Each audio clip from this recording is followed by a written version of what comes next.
guys, Chad from 6 Blog. Just want to do a video real quick and talk about the gear that I used on my most recent AT section hike. It was a 4-day hike. I started at Newfound Gap in the Smokies and I hiked to Max Patch. I met one of my buddies, Craig. I met him the third morning and he hiked with me the third and fourth day. But anyway, I'm actually finishing uploading my videos and stuff for my trip report right now. I went through my photos last night and I think I narrowed it down to about 100, 110 photos. I had 2 hours worth of video that I started going through this morning. I think I've knocked it down, sorry guys, but to about an hour and 40 minutes, somewhere around there. Like I said, I'm uploading my last video right now.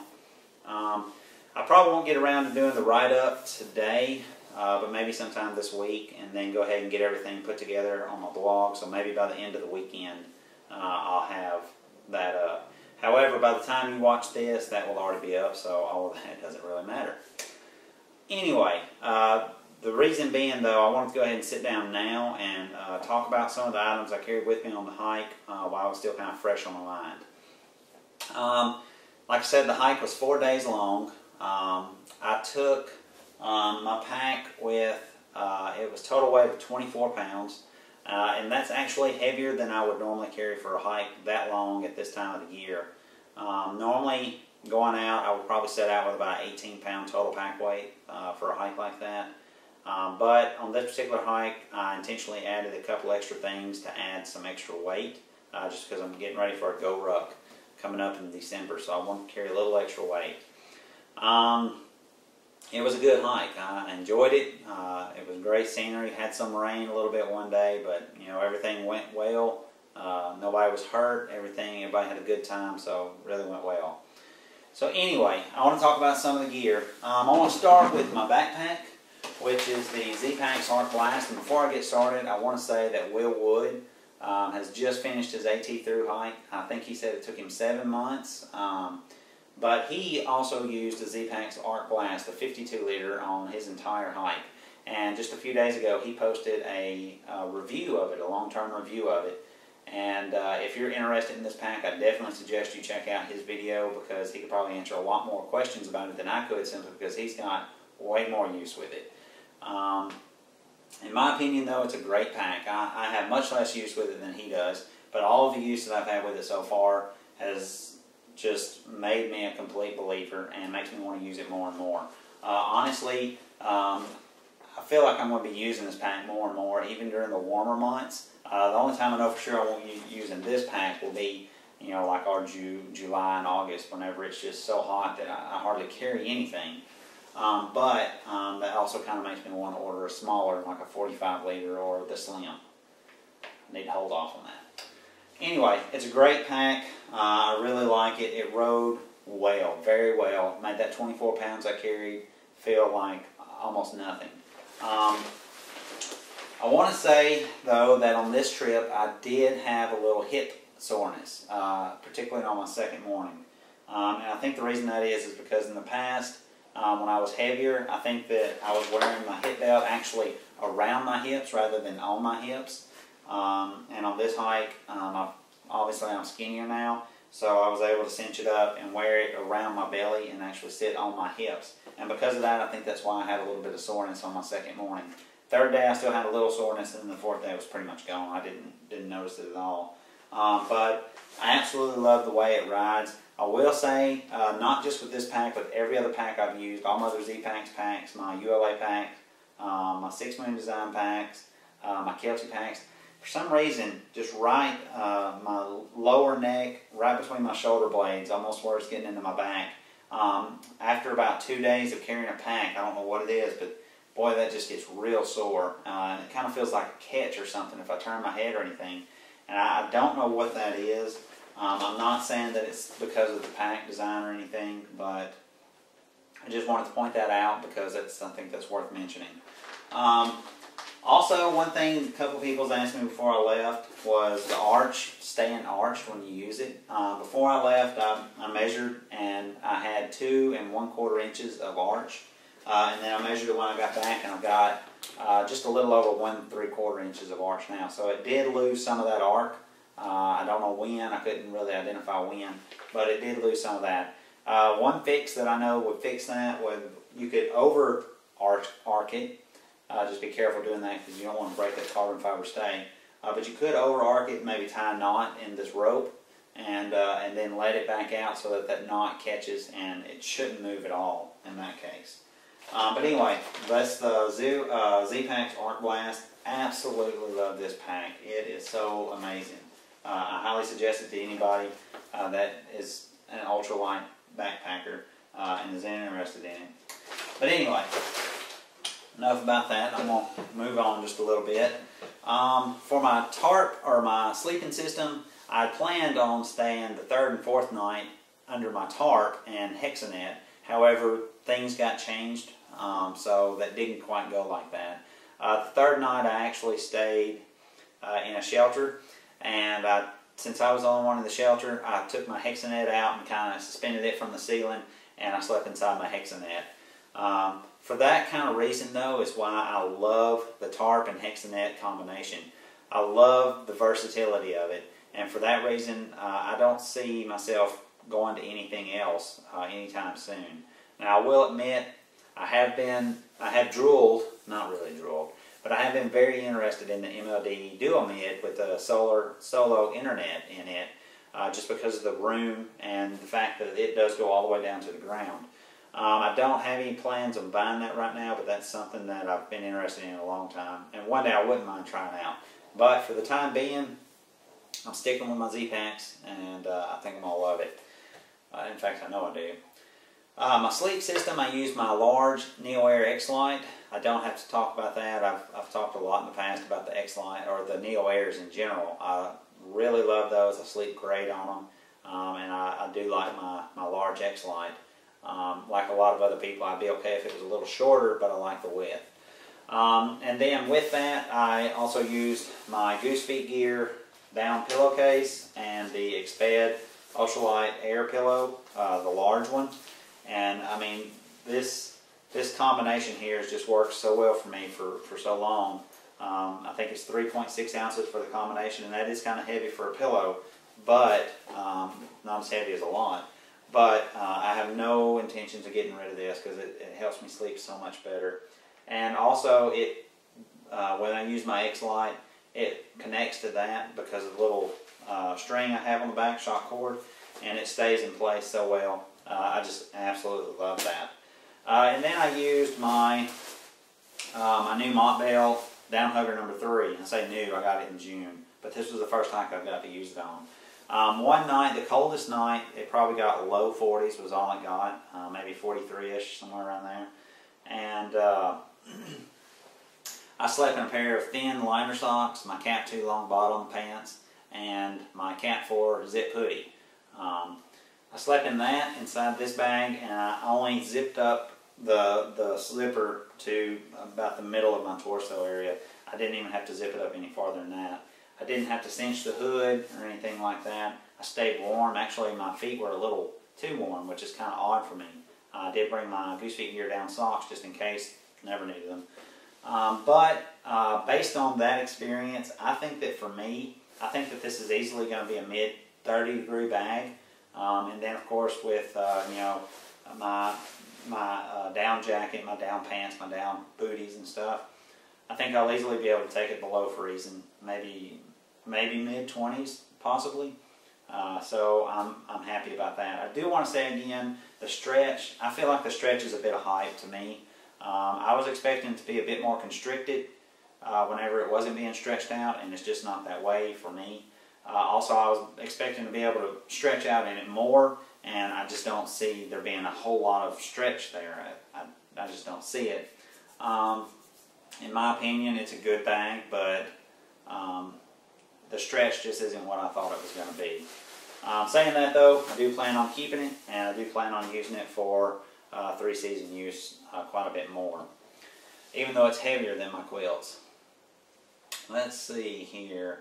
For Cook Kit, I brought my JetBoil Soul TI. One night I actually did cook in it, the Caesar's Pad Thai, which didn't really involve a lot of cooking. And then the other nights I just used it to boil water for hot drinks or to add the hot water to my eat-in-a-bag food. For a canister stove, the Jetboil Soul TI is probably my favorite that I've ever used. And I wouldn't want to go to one of the other Jetboils like the PCS or the Zip or anything like that, because this one's lighter, and also because the burner unit does have the what's the word I'm looking for? It has the valve in it, the regulator. So it does better, in my opinion. Well, I can't compare it because I haven't used that one, but it does a good job at being efficient with the fuel and using all the fuel in the can. Some of you may know I had to send this burner back to Jetboil recently because this was the first version that came out of the Soul TI, and it used aluminum threads, and those threads just wore out. So they sent it back to me. They replaced the threads with the brass threads, and they also replaced the valve. By replacing that valve, used to just a half a turn, and this thing sounded like it was just a rocket. It sounded like it was on full blast no matter how much more I turned it. Now it takes me about 2.5 turns to get that sound, and there's only about 3.5 turns total in it. So that does give me a little more control over my flame. However, this thing is so small that even with that small amount of control, or with that small amount of burn, if it bubbles any, it's going to bubble and bubble out of the cook pot. So that doesn't really make a difference. Honestly, I think I liked it better when it was just a little half turn and it was full going, and then I could turn it off real easy. Also, I think it seems like now, I haven't done a whole lot of burns with it since I got it replaced, but it seems like now it takes it about 30 seconds on average longer than what it took before to boil 2 cups of tap water. It seems like it's still using 3 to 4 grams of fuel per 2 cup boil though, so I guess I'm okay with it. But saying that, kind of off subject a little bit, I am interested in the new Minimo, and I'm not really looking to buy any more gear right now, but that is kind of on the top of my list, just to check it out, see what I think about it. So we'll see. Let's see, my cloud kilt, not my cloud kilt, I did take my cloud kilt, and as usual, it's just an awesome all-around piece of gear. And that's the rain kilt from Z-Packs. My chrome dome from Go Light, the umbrella, absolutely loved it. I actually only used my trekking poles maybe 25–30% of the hike. I'm getting to where I would prefer not to use trekking poles. So I think that for now on, I'm only going to carry 1 trekking pole, and I'm probably just going to start with it in my pack rather than using it. But that worked out really well for the 3rd day of the hike because it pretty much rained. It started raining around noon, and then it was on and off for the rest of the day. So I was able to just, I actually started earlier in the morning, just carrying my umbrella with me, and I would just kind of hold it over me. Made it nice whenever the breezes were blowing through because it kind of caught some of the breeze and helped circulate it around my head, so it made it a little cooler. And it was awesome because when it did rain, my buddy had to stop and get his jacket out of his pack and put his jacket on, whereas all I did was just pop my umbrella open and put it over me. It covered me, it covered the top portion of my pack, and it does awesome. This is really becoming a staple in my backpack kit. The good thing, like I say, about doing short section hikes is that I can look at the weather. So if I see that I'm only going to be out for 2 or 3 days, and it's been sunny for weeks before, and they're predicting sun forever. Of course, I wouldn't have to carry it, but if there's any chance of precipitation, this is going in my pack. So I love it. Let me see here. I think I can start talking about the rest of the stuff here now. The Bear Vault, the BV450. I bought this before I left from a buddy for 30 bucks. Of course, he's used it. It's well used, but it works just as well as a brand new one. This is like just over 2 pounds. I'm not going to be carrying this on many hikes at all. I just wanted to carry it on this hike to throw in a little extra reasonable weight, and it did a good job with that. It was nice not having to worry about hanging my food bag or anything like that. It fit just fine. Actually, I could have fit a bigger one in my Arc Blast. That's a 60 liter. So no problems there. It did really good. Really happy with it. Of course, it didn't go up against a bear or anything, but it just made things convenient. Some people complain about in the cold weather hurting their fingers when they're turning it on and off, getting that little clip or that little notch around the other little notch. And I didn't have any problems with that. Like I said, it only got to low 40s though, but still cold enough for your fingers to be cold. But I didn't have any issues with that. Maybe this one's just, since it's been used, it's a little easier than a brand new one or something. But anyway, I won't be using it hardly anymore, but I'm going to hang on to it just in case I do need it. So that's the Bear Vault 450. The Thermarest, the little blower, I forget what you call this thing. Anyway, to blow up my air pad. Not a whole lot to say about this. It was really convenient to be able to pull that big old large size X-Lite out, plug this up and walk off, come back and just top it off with a couple extra breaths and close it up. I'll continue using this on winter hikes. I won't use it, or on cold weather hikes. I won't use it on warmer hikes, but then again I won't be carrying my X-Lite on warmer hikes anyway. So anytime I carry my X-Lite, I'm probably going to start carrying this. It's just a little over 2 ounces. 2.3 ounces with 2 AAA lithium batteries. So it's interesting. It's a nice thing to have. My Zebralight H51. This is one of those items that since I bought it about almost 3 years ago now, I haven't even had a desire to replace it.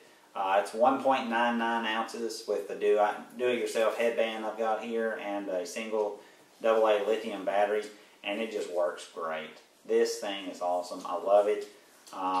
Definitely one of my top favorite pieces of gear. So I'm going to be hanging on to that for a while. Before I pick that up, I recently got the iPhone 6. I'm not going to get into the Android versus iPhone wars, but I bought the iPhone 6 to give a try, and I carry it with me on my hike. The battery did just great. Of course, it is a brand new phone, so it really should. But this really, I like the pictures that it took, and I don't know, I'm really going to be carrying this, of course on all the hikes, I always carry my phone, but I'm really liking this for hiking and taking pictures. And also, I carried this Nutrient 12,000 milliamp battery. This is one of their overbuilt ones for campers and stuff like that. I forget the exact name of it, Extreme or something like that. But anyway, I charged this phone up 2 or 3 times, not from a complete 0% battery, but from like 47%, 57, something like that. And even my buddy Craig plugged his phone up to it for about 25 to 30 minutes.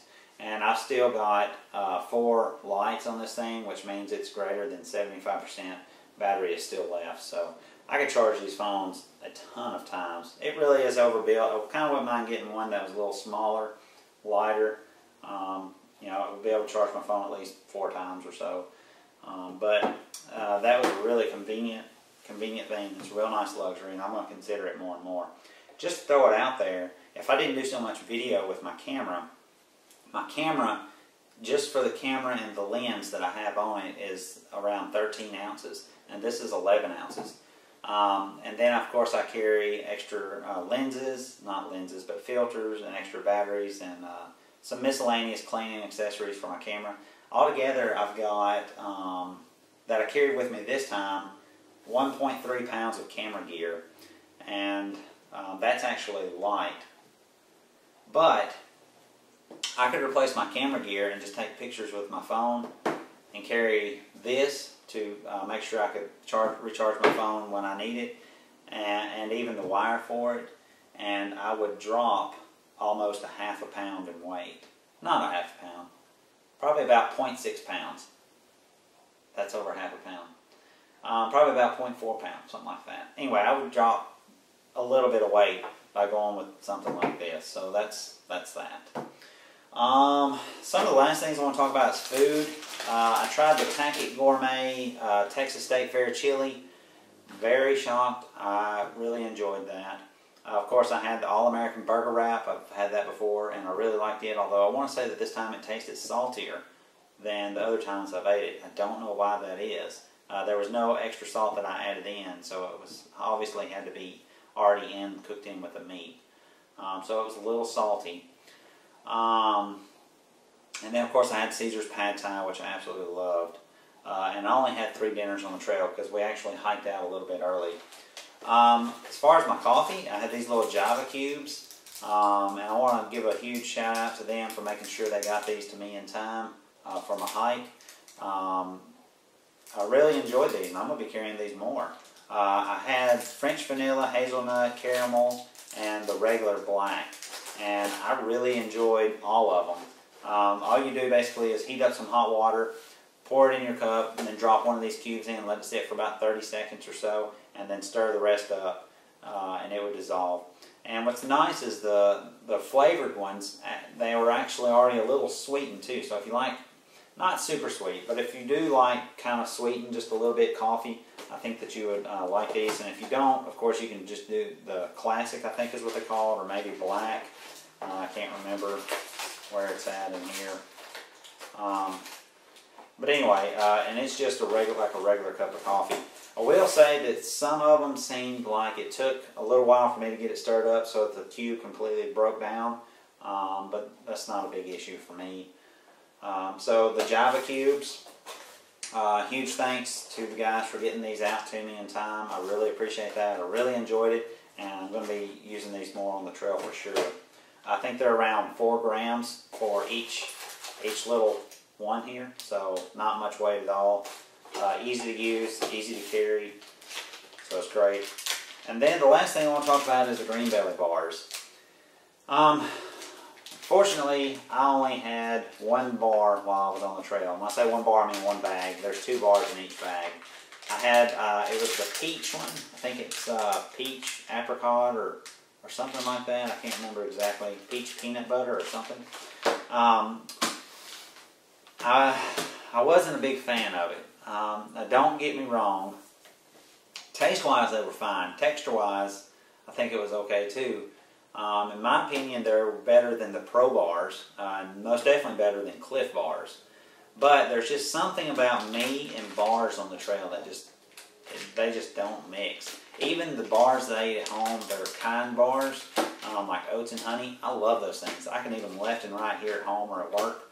But even out on the trail, I had issues eating those.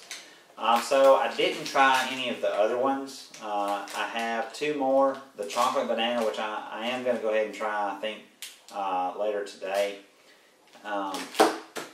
But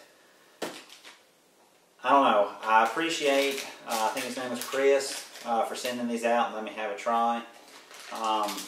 They were filling. I forced myself to eat the 2 bars that I had, and that was tough to do, but I forced myself to eat it, and it did fill me up. It gave me plenty of energy for a while. It's like 640 calories for 1 bag here, so that's a lot of calories. Just me and bars, we just don't mix on the trail though, so if you are a fan of bars on the trail, I highly suggest you check them out, because like I said, I think that they are better for sure than Cliff bars, and in my experience, I think they were better than the Pro bars, but that is so subjective. Just because I wasn't a big fan of bars, doesn't mean you won't be. But anyway, it seemed like a good thing. He's an ex-AT thru hiker, as well as I believe an Eagle Scout, and this is something that he put together using all natural ingredients. So I think you should give them a check if you like them, or if you like to eat bars. I definitely suggest checking them out at least and trying them. But for me, I just probably not going to be getting any more just because I'm not a big fan of bars on the trail. But anyway, I know this was a long video, but that's just the way my videos are. If anybody's watched them, you know that. Guys, I appreciate you watching. Girls, if you have any comments or questions, just feel free to post them below, and I'll do my best to reply to any of the comments or answer any questions you may have. And as usual, I appreciate you for watching. See you next time.